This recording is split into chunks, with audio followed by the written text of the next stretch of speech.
Peace, mercy and blessings of God be upon you, my grandfather. Peace, mercy and blessings of God be upon you, my son Hassan. Please take a seat.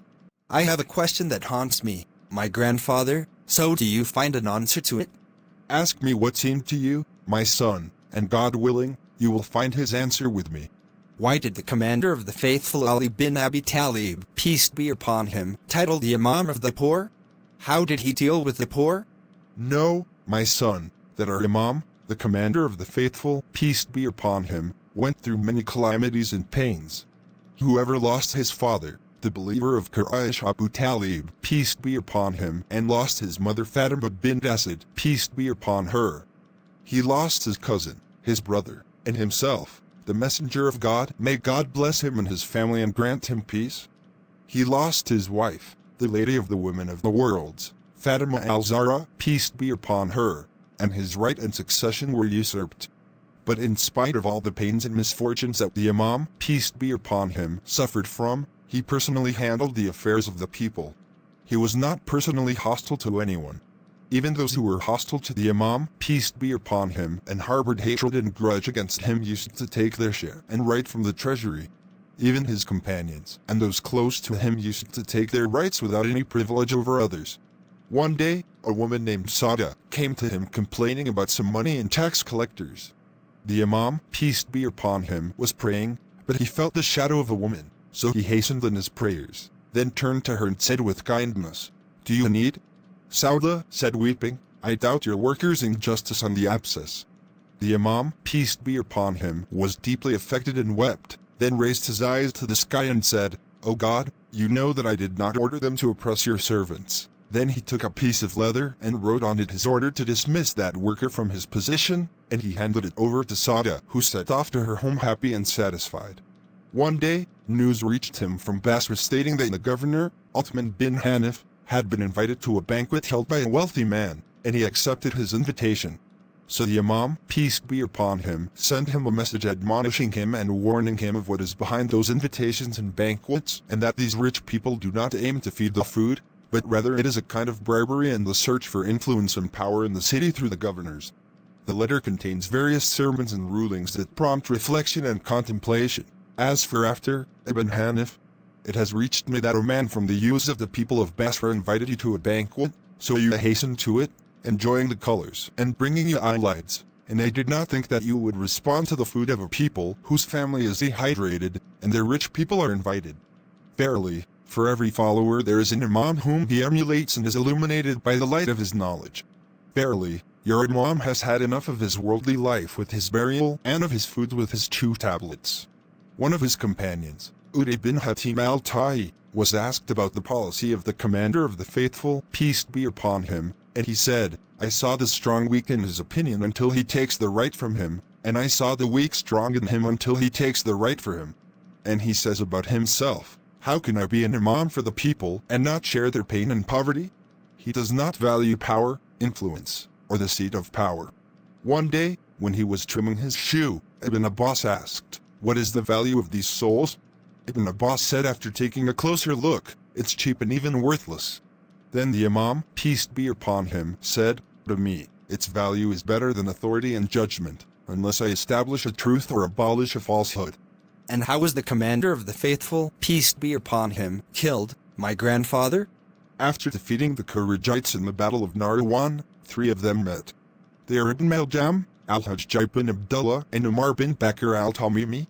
And they consulted in killing Muawiyah, Amr bin al-As, and Ali bin Abi Talib, peace be upon him, and Ibn Maljam pledged to assassinate Ali, peace be upon him.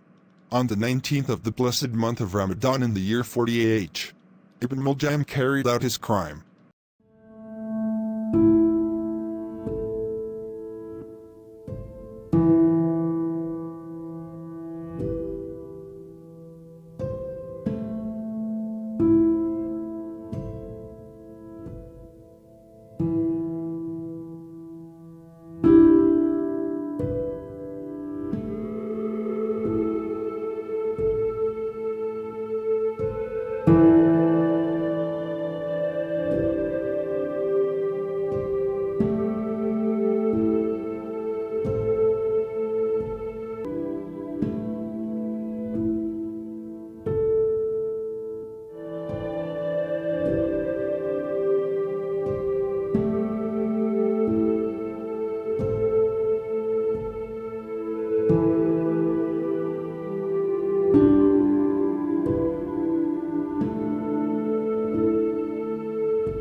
The Imam, peace be upon him, was leading the believers' Fajr prayer in the Kufa mosque, and Ibn Maljam sneaked in secretly. Then he approached the Imam, peace be upon him, and was prostrating, and when the Imam, peace be upon him, raised his head, the criminal fell with his poisoned sword on his head.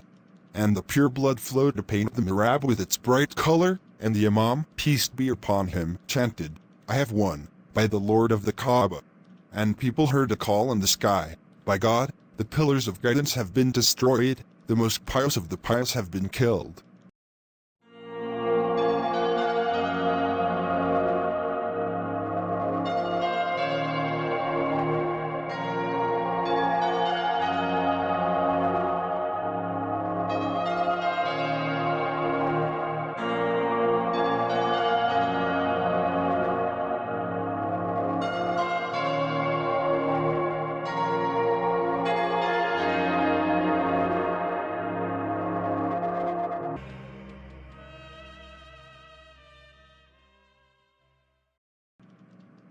Killed by the bad guys.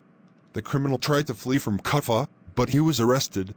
The Imam, peace be upon him, said to him, "Did I not treat you well?" Ibn Maljam replied, "Yes." And the people wanted to take revenge on the criminal, but the Imam, peace be upon him, prevented them, and he recommended his son Al-Hassan, peace be upon him, to do good to him as long as he is alive. And when the Imam was martyred, Imam al-Hasan implemented the rule of Sharia with the criminal, on the 21st day of the month of Ramadan. Thus, the Imam, peace be upon him, departed from this world, and his age was the same as that of our Master and Prophet Muhammad, may God bless him and his family and grant them peace, that is 63 years. His pure and sacred body was carried out of Kufa and buried secretly under cover of darkness. Peace be upon you, Father of the poor, the orphans, the needy and the widows. O Father of Hassan, O Ali bin Abi Talib. And God's mercy and blessings